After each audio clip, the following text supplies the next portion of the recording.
Hello and welcome, beauties, previous and new subscribers. Welcome to my channel. Thanks for tuning in. I'm going to share with you another bread baking video. Today I'm making bolillos, and these are my favorite bread to use for sandwiches, tortas, or just have with some butter or toast it up. Comment if you would like me to add this recipe in the description below. Otherwise, instead of talking about what I'm doing, I'm just going to share with you some of the reasons that I add certain ingredients in my food and how I cook and why I cook the way I cook, because after all, you are what you eat.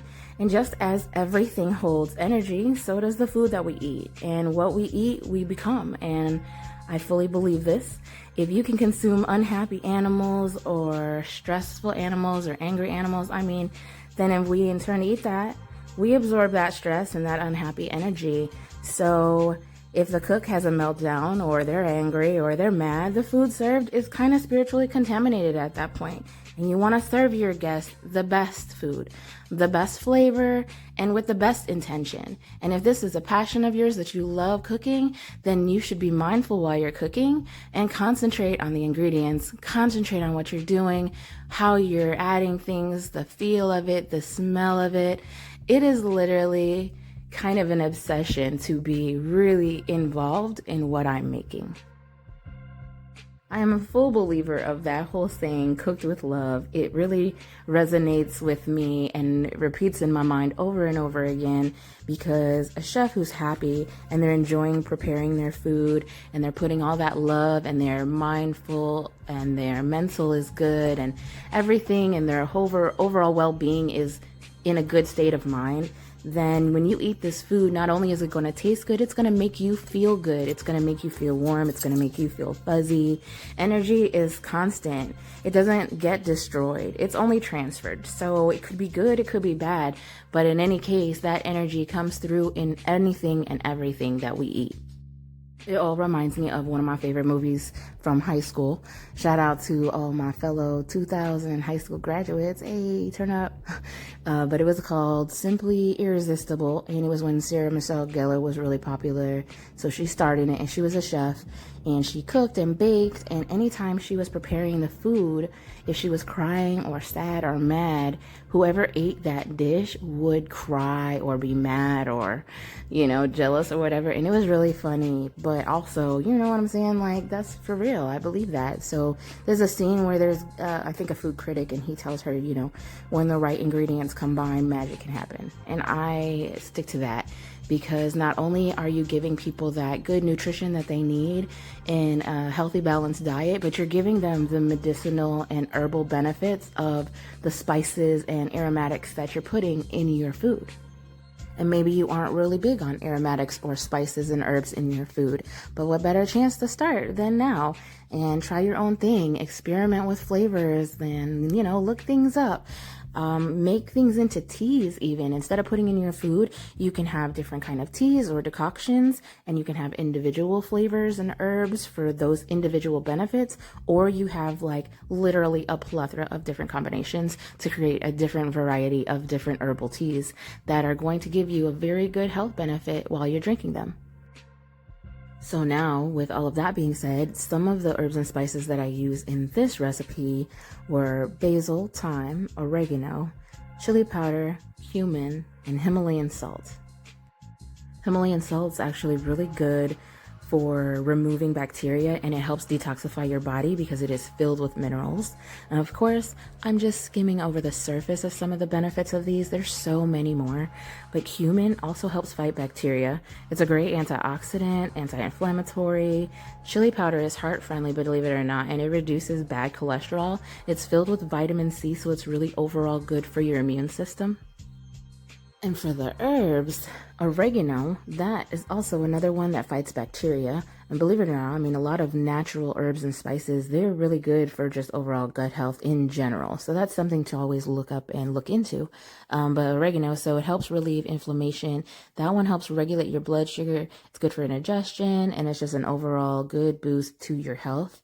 With basil, a personal favorite of mine, that one eases headaches. It's good for indigestion, muscle spasms, insomnia, earaches. That helps reduce tension and stress, and it actually improves your skin health. So kudos for the basil. Some basil and eucalyptus tea, great for migraines, by the way. I suffer, unfortunately, and definitely one of my favorite go-tos. And finally, the thyme. This one, I would not recommend you starting an herbal regimen if you are on any kind of medications that are dealing with blood clotting. Definitely consult your personal physician before you do try to start an herbal journey for yourself. Because if you are on any over-the-counter medicine or prescribed medicines, they may have a negative effect instead of a positive benefit. So always double check. But with the thyme, it is an antibacterial, an antiseptic. It helps with coughs and colds.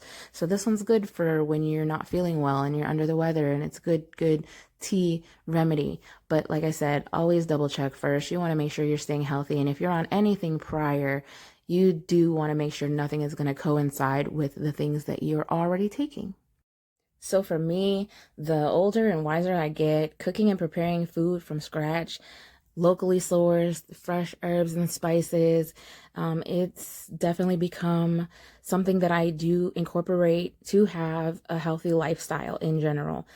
Cooking and preparing food and baking, that is very enjoyable to me. So I do my best to always, give my food with the best intent. And also, when you're doing that, you're transporting that magic onto the plate. So not only are you blessing the meal, but you're blessing the people who are eating it. I really hope you enjoyed today's video. So I'm going to leave you with this. Bless this food, these magical gifts. Our mood is bright with every bite.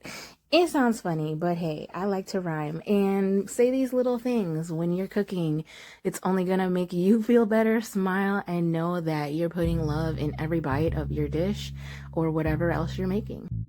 Now roll that beautiful bread footage.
Don't forget to comment, like, and subscribe.